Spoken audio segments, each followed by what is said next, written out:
The stars shimmered in the darkness of space as they always had. For 50 years, the galaxy had known a certain kind of peace. It was not a perfect peace, but it was stable.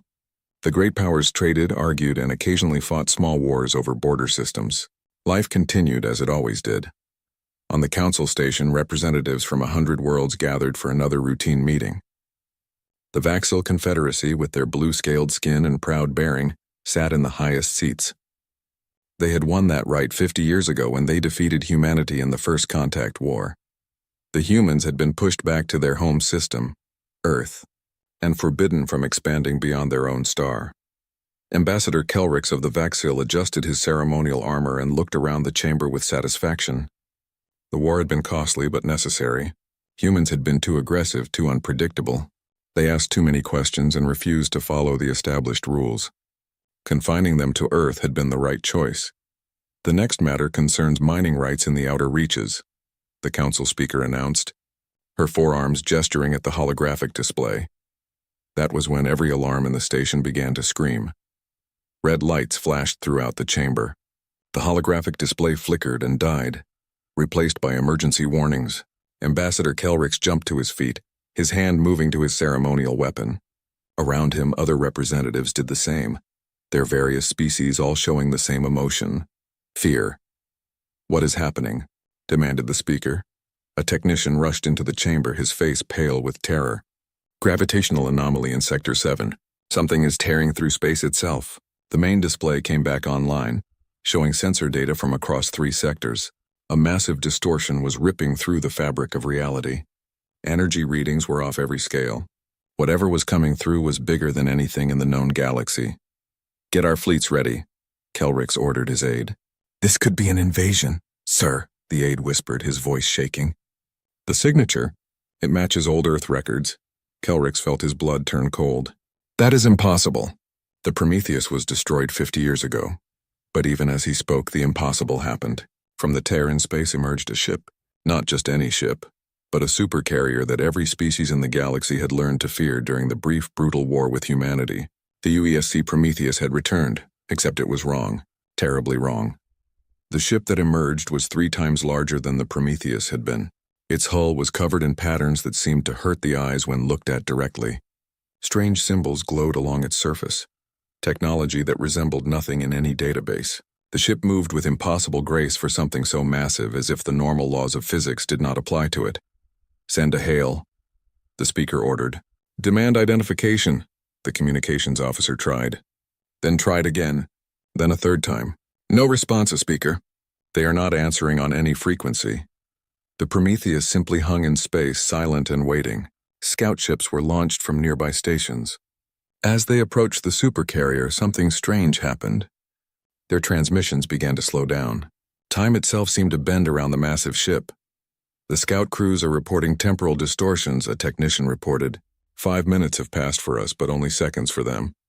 Back on Earth, President Martinez stood in the command center, staring at the screen in disbelief. She had been 10 years old when the Prometheus vanished into that rift. She had watched the memorial service for the 200,000 people aboard. Admiral Sarah Chen had been a hero, the best humanity had to offer. "Is it really them?" she asked her military advisor. "The ship's identification codes match, Madam President, but that is where the similarities end. Whatever came back is not the ship that left." Around Earth, defensive stations powered up. Humanity had not been idle during their 50 years of isolation. They had built, prepared, and waited. If the galaxy wanted to keep them caged, they would make that cage into a fortress. "Try to contact them," Martinez ordered. "They are our people." They must be. Earth's most powerful communication arrays reached out to the Prometheus. For hours, there was no response. The galaxy held its breath. Fleets from a dozen species moved into position. If the humans had returned with unknown technology, this could mean another war. Then, finally, the Prometheus responded.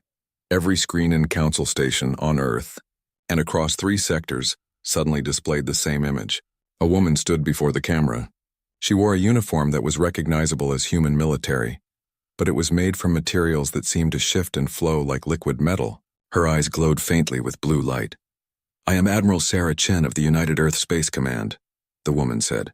Her voice was the same as it had been 50 years ago, preserved in countless recordings. "The Prometheus has returned. "Where have you been?" demanded the council speaker. Chen smiled, but it was not a comforting expression. "We fell through a rift in space. We expected to die. Instead, we found something. A place beyond your understanding. A realm where time moves differently and the rules of reality are just suggestions." "The void," whispered an alien scientist in the chamber. "The theoretical space between dimensions. Nothing can survive there." "We did," Chen replied simply.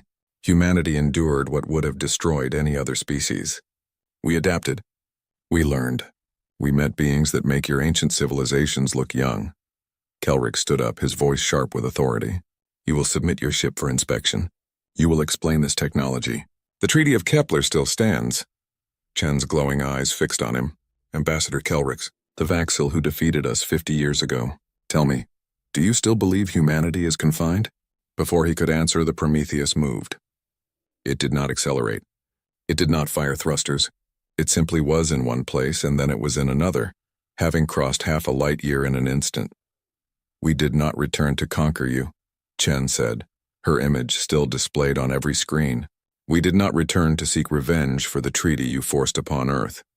We returned because we saw something in the void, something that is coming for all of us."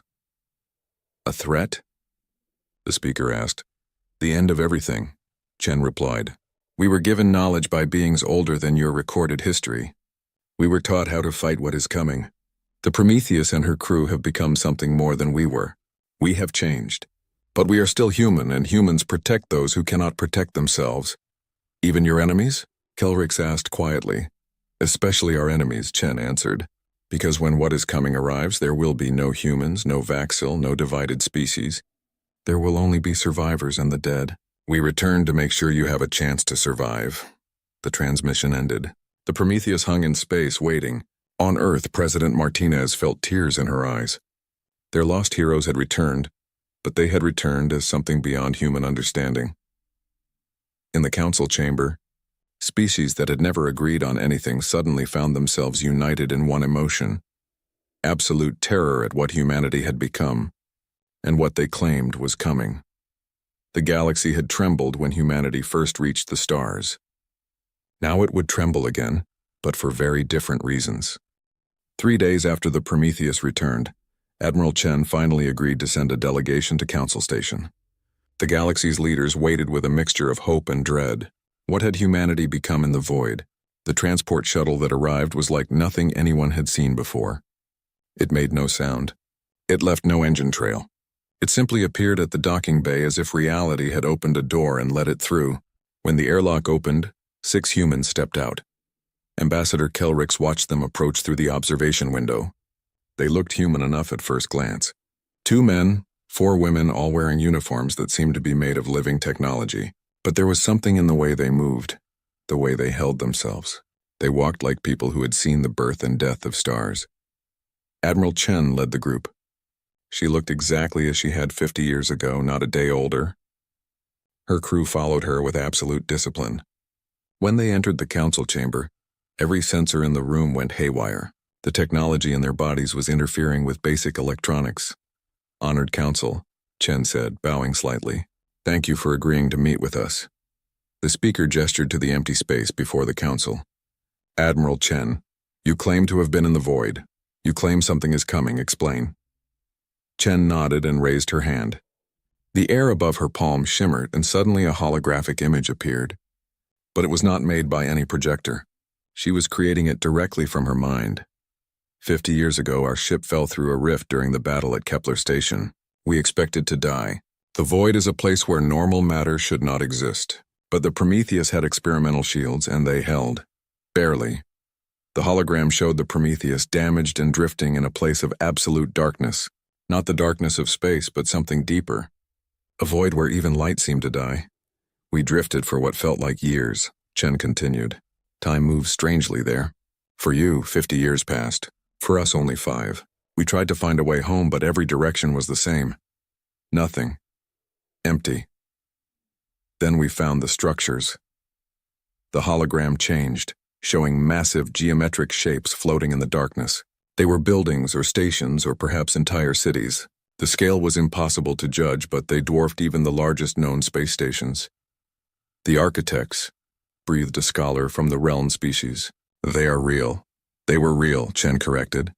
We found their ruins. A civilization that existed millions of years before any of you.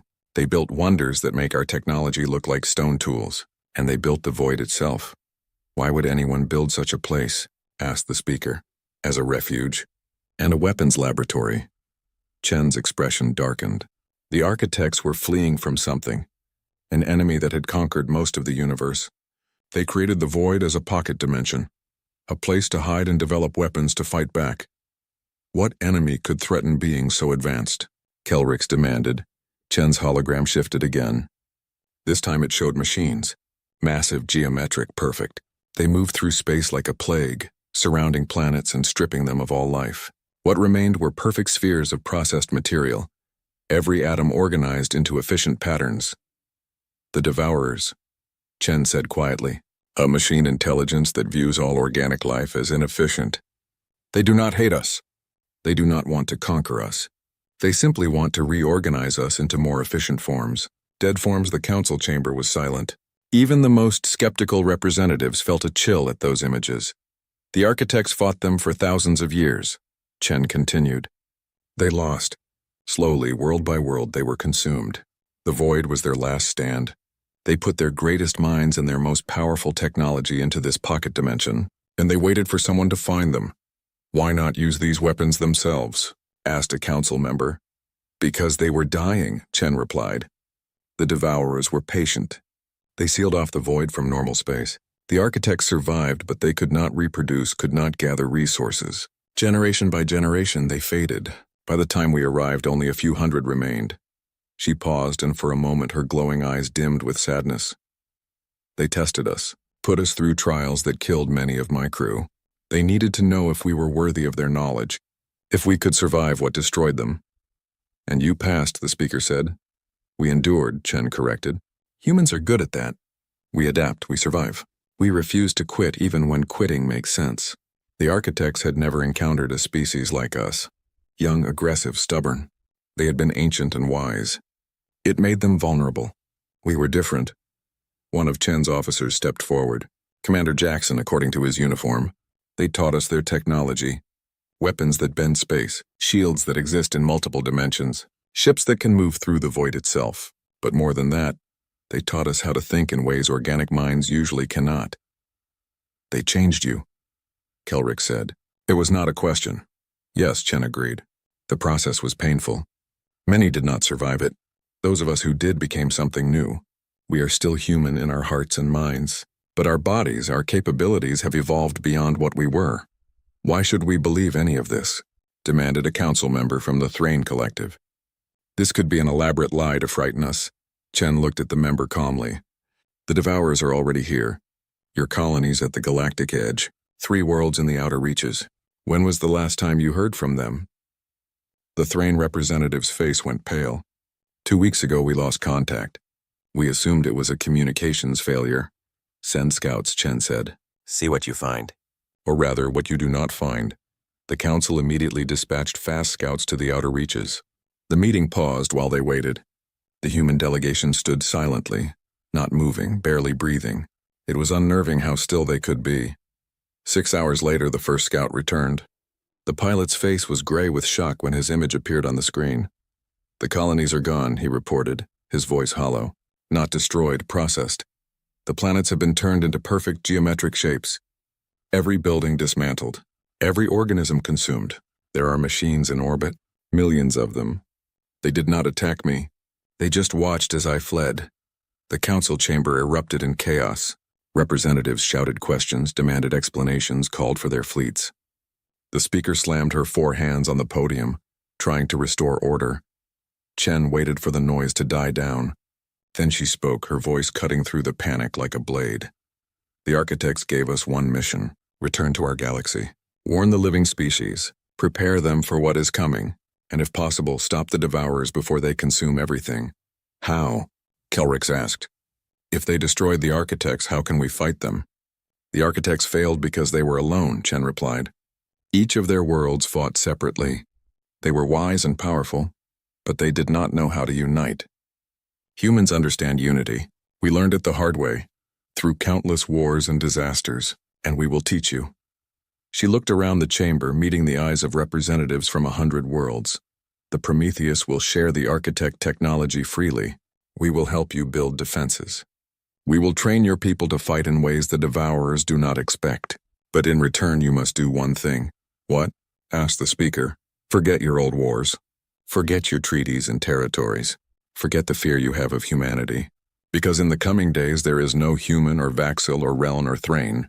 There are only living beings, and we will stand together or die alone. Ambassador Kelrick stood slowly. For 50 years he had been proud of defeating humanity. Now he looked at Admiral Chen and saw not an enemy, but perhaps the only hope the galaxy had. The Vaxil Confederacy will stand with Earth, he said formally. One by one, other representatives stood and pledged the same. The old order was crumbling, replaced by desperate necessity. Chen nodded in approval. Then we begin. The Devourers move slowly, but they never stop. We have months at best. We must make every moment count. As the meeting ended and plans began, no one noticed the Prometheus in orbit shift slightly, its sensors pointing toward the edge of the galaxy. Admiral Chen felt the ship's warning through her neural link. The Devourers were coming faster than expected. The real war was about to begin. The warning came too late. Admiral Chen had predicted months before the Devourers would reach the populated sectors. They had 3 weeks. The machines had found a shortcut through space, using technology even the architects had not understood. Now they were coming like a storm of metal and mathematical perfection. On Council Station, the hastily assembled Defense Committee worked around the clock. Representatives who had been enemies days ago now shared data freely. The Prometheus crew taught them everything they could. But time was their cruelest enemy. We cannot build enough ships, said General Thrace of the Vaxil military. His scaled hands moved across holographic displays showing fleet positions.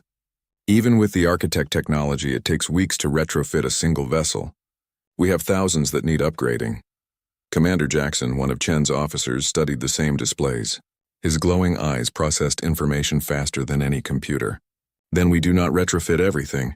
We focus on creating fortress worlds. Places where civilians can shelter while the fleets buy time. Buy time for what? Demanded a council member.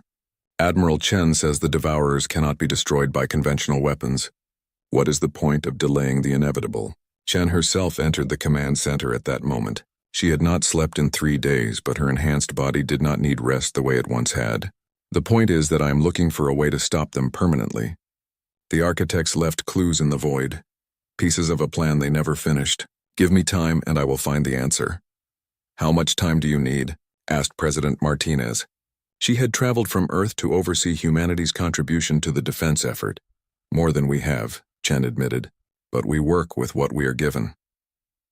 The first attack came at dawn on the colony world of Relm Prime. 3 million people lived on the planet's surface. By noon they were all dead. The Devourers arrived without warning. Their ship simply appeared in orbit. Thousands of perfect geometric shapes that reflected no light. They did not send threats. They did not demand surrender. They simply began their work. Harvester machines descended from orbit like metallic rain. They touched down and immediately began converting organic matter into processed materials. Trees, grass, buildings, people. Everything was consumed and reorganized into efficient cubes of stored matter. The Relm Defense Fleet fought bravely. They used the new weapons the Prometheus crew had taught them to build. Plasma cannons that burned hot enough to melt stars. Missiles that bent space around their targets. Shields that existed in multiple dimensions at once. It was not enough.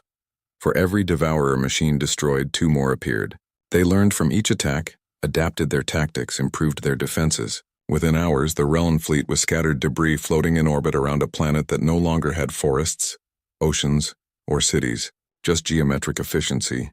The news spread across the galaxy like wildfire. Species that had doubted Chen's warnings now scrambled to evacuate their border worlds. Panic gripped populations as they realized the threat was real. But not everyone believed unity was the answer. The sovereignty of Krell, a proud warrior species, refused to accept help from the Prometheus. They had fought the Architect's descendants once before, thousands of years ago, and won. They believed their own strength would be enough. Admiral Chen tried to warn them. The Devourers are not like any enemy you have faced. They do not feel pain or fear. They do not tire. They will not stop. The Krell war chief laughed in her face. Humanity spent 50 years locked in their home system. Do not presume to teach us about war. 3 days later, the Krell homeworld went silent. When scout ships investigated, they found a perfectly processed sphere where a thriving planet had been. 3 billion Krell had been efficiently reorganized into stored matter. Their mighty fleet floated as debris, each ship precisely dismantled. The message was clear. Pride would not save anyone. On Earth, President Martinez addressed her people. Humanity had been building for this moment for 50 years, even without knowing what they were preparing for. Every human had trained for war since childhood. Now that war had arrived, "We will send every ship we have," Martinez declared. "Every pilot, every soldier. Admiral Chen saved us once by falling into the void. Now we save the galaxy that imprisoned us." Ambassador Kelrix watched the broadcast from Council Station. He felt shame burn in his chest. The Vaxil had defeated humanity and forced them into isolation. Now those same humans were volunteering to die protecting Vaxil worlds. Why? He asked Commander Jackson, who stood nearby. Why does humanity fight for those who were your enemies? Jackson smiled, and it was a sad expression. Because we have seen what happens when species stand alone. The architects were mighty and wise, but they fell because they could not unite. Humans understand something important. We are stronger together, even with those we once hated. But we confined you, Kelrix insisted. We took your freedom. Yes, Jackson agreed. And we have not forgotten. But we have also not let hate poison us. Right now there are Vaxil children who did nothing wrong except be born. They deserve to live. That matters more than old grudges. Kelrix felt something break inside him. For 50 years he had been proud of the treaty that locked humanity away. Now he saw it for what it was, fear of those who were different. And humanity had responded with grace. The Prometheus began its work in earnest. The Supercarrier could not be everywhere at once, but it moved faster than any ship in the known galaxy. It appeared at worlds just before the Devourers arrived, giving people time to evacuate. It demonstrated tactics that no other species could match. Chen's crew fought like they were dancing. They moved in ways that bent three-dimensional thinking. Their weapons struck from angles that should not exist. They bought time, precious hours and days for refugees to flee, but they were paying a price. The technology that enhanced them was burning out their bodies from the inside. Chen could feel it happening. Every use of her abilities shortened her life. Every battle brought her closer to the edge. She did not tell her crew. They knew anyway. They all felt the same burn. On the Prometheus bridge, Chen studied the data from 100 battles. The Devourers were adapting faster than expected. Soon, even her ship would not be enough to stop them. She needed the solution the architects had hidden. She needed it now. "Admiral," her science officer reported, "I found something in the architect data. A reference to the dimensional anchor protocol." Chen felt hope surge in her chest. "Show me." The data appeared before her. It was incomplete, fragmented by time and damage. But the pieces were there. The architects had found a way to seal the Devourers in the void permanently. It required massive energy, precise timing, and a sacrifice. Someone would have to serve as the anchor point, someone enhanced with architect technology, powerful enough to hold the dimensional barriers closed. They would be trapped in the void forever along with the Devourers. Chen read the requirements and felt her blood run cold. Only her ship and crew had the necessary enhancements. The Prometheus would have to be the anchor. All 200,000 people aboard would be sealed away forever. "Can it work?" asked Commander Jackson, reading over her shoulder. "Yes," Chen said quietly. "But the cost is acceptable," Jackson finished. "Admiral, we all knew we might not make it home." "Not really. We have been living on borrowed time since the void changed us. If our death saved the galaxy, then we die with purpose." Chen looked around her bridge. Her crew had followed her through the void. They had endured torture and transformation. They had become something beyond human, and now they would have to give everything. "I will not order this," she said. "It has to be a choice." "Then put it to a vote," Jackson suggested. She did. Within an hour, every member of the Prometheus crew had responded. The vote was unanimous. They would do what the architects could not.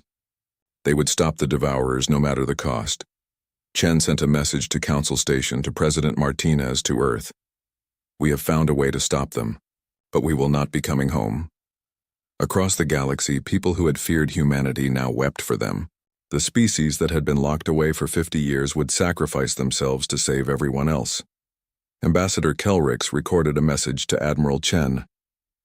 His voice shook as he spoke. Humanity has shown us what honor truly means. If we survive this, we will tell our children about you. We will make sure no one forgets what you did. Chen received the message on the Prometheus bridge. She smiled, her glowing eyes bright with tears she would never shed again. Prepare the ship, she ordered. We have one final battle to fight. Make it count. The evacuation of the inner colonies began immediately. Every transport ship in the galaxy worked without rest, carrying refugees away from the advancing Devourer fleet. But there were too many people and not enough time. The Vaxil homeworld of Vaxilon stood directly in the Devourer's path. 2 billion people called it home. Ambassador Kelrix stood in the planetary command center, watching evacuation numbers tick upward with agonizing slowness. They had moved 300 million people. They needed to move 2 billion. We are out of time, his military advisor said quietly. The Devourers will arrive in 6 hours. Kelrix looked at the holographic display showing the enemy fleet. Thousands of geometric shapes moving with perfect coordination. Behind them, a trail of processed worlds, each one reduced to a lifeless sphere of organized matter. Continue evacuating, he ordered. Every life saved matters. Then space itself rippled, and the Prometheus appeared directly above Vaxilon. Admiral Chen's face appeared on every screen in the command center. Ambassador Kelrix, we are buying you time. Use it well. Admiral, you cannot fight them all alone, Kelrix protested. Wait for our fleet to arrive. Your fleet is 3 hours away, Chen replied. The Devourers will be here in 1. Besides, we are not fighting alone. The sensors showed ships appearing throughout the system. Human vessels from Earth, every single one humanity could spare. They were older designs, not enhanced with architect technology. But they came anyway. Thousands of human pilots, all volunteers, all knowing this might be a one-way trip. Humanity stands with Vaxilon, Chen announced. All ships engage at will. The battle began with light and fire. The Prometheus moved through space like a knife through water. Its weapons struck in multiple dimensions at once, causing Devourer ships to simply cease existing. Chen's crew coordinated perfectly, each member linked to the others through their neural enhancements. They fought as one organism, reacting faster than thought. The human fleet from Earth fought differently. They had courage, but not the enhanced abilities of the Prometheus crew. They used swarm tactics, overwhelming individual Devourer ships with numbers.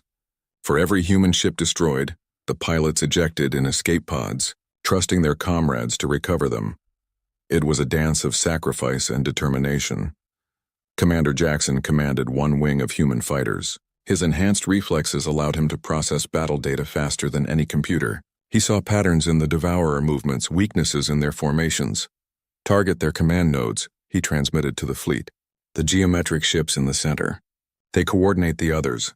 The human ships focus their fire. Missiles and plasma bolts converged on the command nodes. The Devourers adapted, forming shields with their smaller units.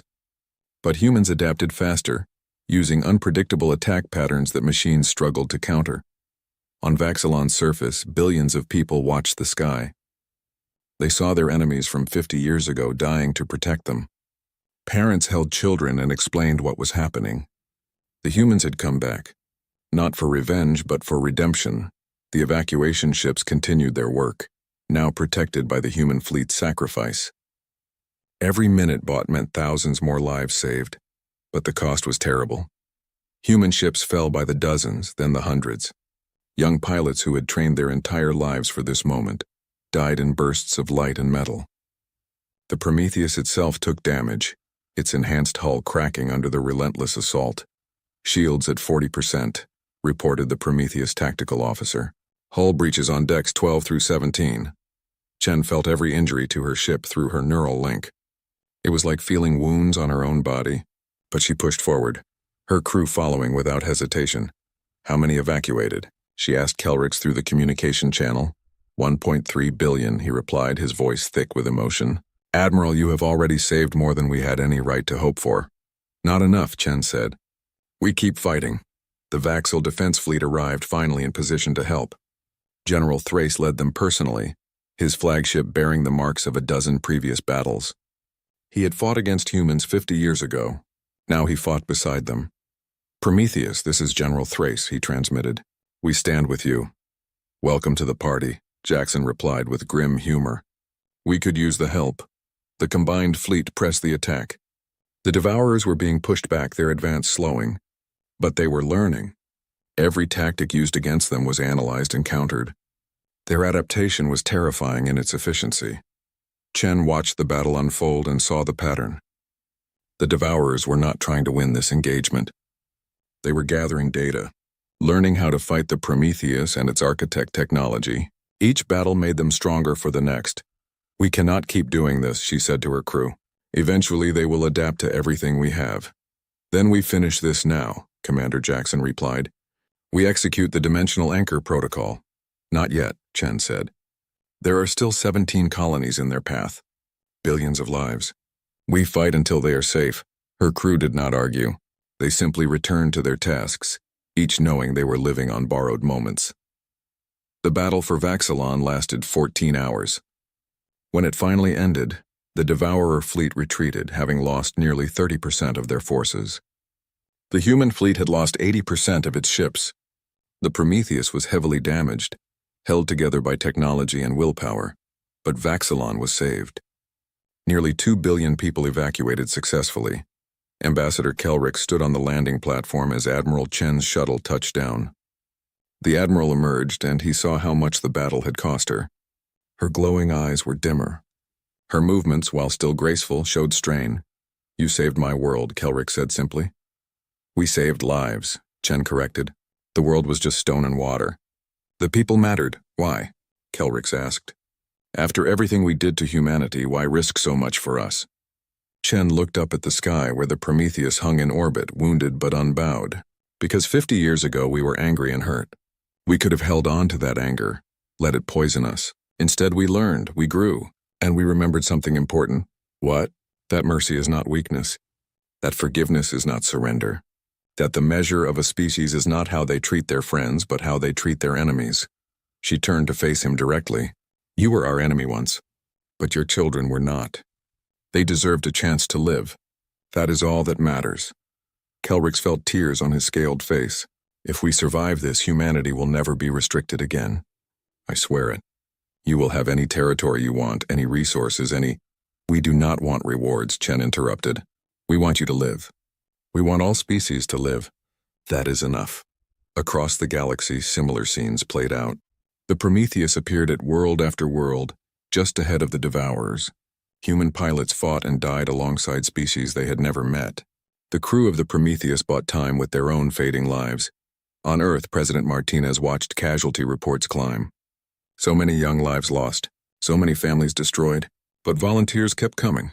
Humanity had found its purpose again, and they would not abandon it. The council convened an emergency session. Representative after representative stood and spoke of humanity's sacrifice. Old prejudices crumbled in the face of such courage. "We must help them," declared the speaker. "Every species contributes their best ships, their finest pilots. We fight together or die alone." The United Fleet began to form. Vaxil warships flew alongside human cruisers. Realm fighters coordinated with Thrain bombers. Species that had been suspicious of each other for centuries now worked as one. Admiral Chen studied the growing fleet from the Prometheus bridge. It was impressive, but she knew the truth. The Devourers were still learning. Soon they would overwhelm even this combined force. She had to execute the dimensional anchor protocol soon. Very soon, but not yet. Not while there were still people to save. "Commander Jackson," she said quietly, "how long until we burn out completely?" He checked his internal readings. The architect technology was consuming them from within, as they had known it would. Days, maybe a week at most. "The crew is showing similar deterioration." "Then we have days to make this count," Chen said. "Signal the fleet. We attack the main Devourer nexus. We cut the head off this snake." "That is suicide," Jackson replied. "Even for us." "Everything we have done is suicide," Chen reminded him. "We were dead the moment we fell into the void. We are just choosing how to spend the time we have left." She opened a channel to the entire United Fleet. Thousands of ships, hundreds of species, all listening to her words. "This is Admiral Sarah Chen. We are going to win this war, not by outlasting them but by ending them permanently. The Prometheus will lead the attack on the Devourer Central Nexus. Any ship that follows us will likely not return. I am not asking for volunteers. I am telling you the truth." She paused, then continued. "But if we succeed, every world in this galaxy will be safe. Your children will live. Your civilizations will continue. The Devourers will be sealed away forever. That is worth any price." The responses came immediately. Every ship in the fleet volunteered. Every captain pledged their vessel and crew. General Thrace smiled grimly on his flagship bridge. "Humanity has taught us courage. Let us show them we learned the lesson well." The United Fleet prepared for its final battle. Against an enemy that could not be killed against odd, the United Fleet assembled at the edge of known space. 10,000 ships from 100 worlds, all preparing for a battle that would decide the fate of the galaxy. Veterans and rookies flew side by side. Former enemies coordinated their tactics. The impossible had happened. The galaxy had united. Admiral Chen stood on the Prometheus bridge, feeling the weight of every life in that fleet. She knew most of them would not survive what was coming. But they had volunteered anyway, inspired by humanity's example. "All ships report ready," Commander Jackson announced. "The fleet awaits your order." Chen looked at the tactical display. Deep in uncharted space, the Devourer Nexus waited. It was massive beyond comprehension, a structure larger than most stars. From there, the machines coordinated their entire invasion. Destroy the Nexus and the Devourer fleet would fall into disarray. But that was not Chen's real plan. "Open a channel to all ships," she ordered. When the channel opened, she spoke with the calm certainty of someone who had already made peace with death. "Captains, pilots, crews of every species. What we do today will echo through history. Your descendants will tell stories about this moment. Not because we are heroes, but because we refused to quit when quitting was the logical choice." She paused, gathering her thoughts. "The Prometheus will execute a protocol that will seal the Devourers in the void permanently. This requires my ship and crew to serve as an anchor, holding the dimensional barriers closed. We will not be coming back. Our task is to hold the gateway, open long enough for the Devourers to follow us through." On 1,000 bridges, crews absorbed this information. Many had suspected the Prometheus would not survive. Now they knew for certain. "Your task is different," Chen continued. "You will attack the Nexus with everything you have. Draw their attention. Make them angry. Make them chase us. The more Devourer ships that follow the Prometheus into the void, the fewer will remain to threaten your worlds." General Thrace spoke up from his flagship. "Admiral, there must be another way. You have already sacrificed so much." "There is no other way," Chen replied simply. "The architects failed because they could not make this choice. We can. We will." On Earth, President Martinez watched the transmission with tears streaming down her face. She had known it might come to this, but knowing did not make it easier. "Godspeed, Admiral," she whispered. "Come home to us." But Chen could not hear her. The fleet was already moving.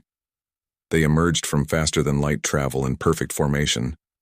Before them, the Devourer Nexus dominated the view. It was a geometric nightmare of impossible angles and perfect mathematics.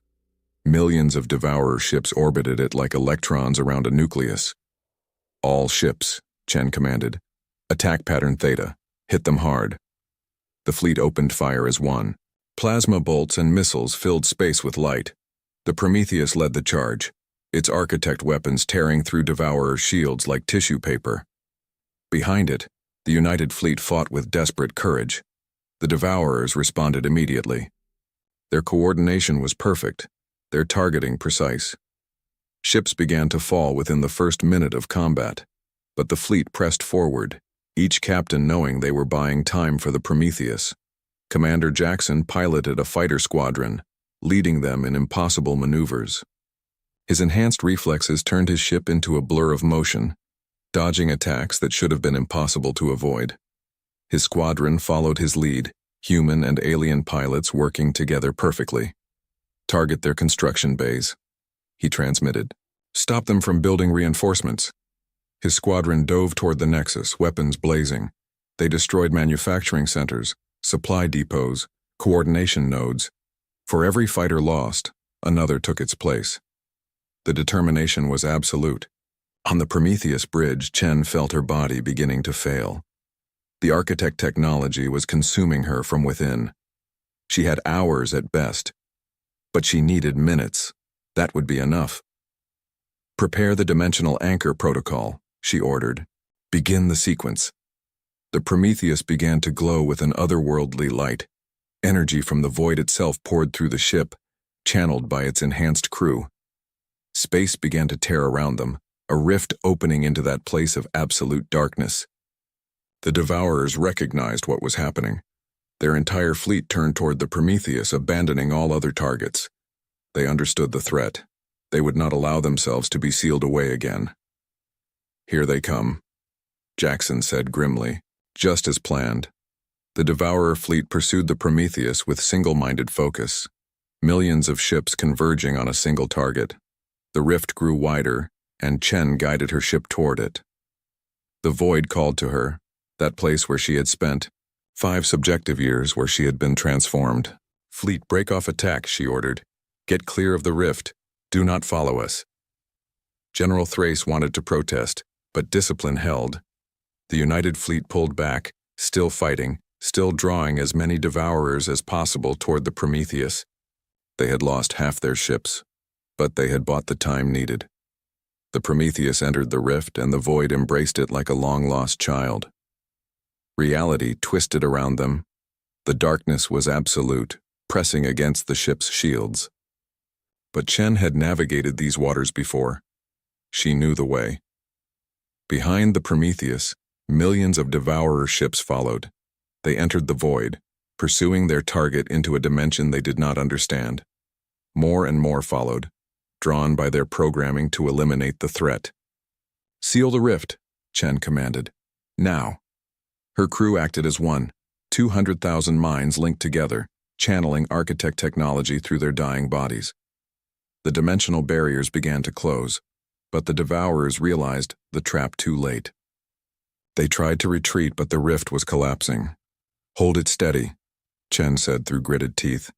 The pain was immense, like burning alive from the inside. Around her, crew members collapsed at their stations, their bodies unable to withstand the strain. But they held on. In normal space, the United Fleet watched the rift seal itself. The last Devourer ship was caught halfway through, cut in two as the dimensional barrier snapped closed. Then there was nothing. Just empty space where a rift had been moments before. Did they succeed? Asked a Relon captain. Sensors show no more Devourer signals, a Thrain officer reported. The Nexus is shutting down without the fleet to coordinate it. General Thrace stared at the space where the Prometheus had been. They did it. They actually did it. In the void, Admiral Chen felt the barriers lock into place. The Devourers were trapped, sealed away from normal space forever. Her ship would hold this lock as long as any piece of it remained.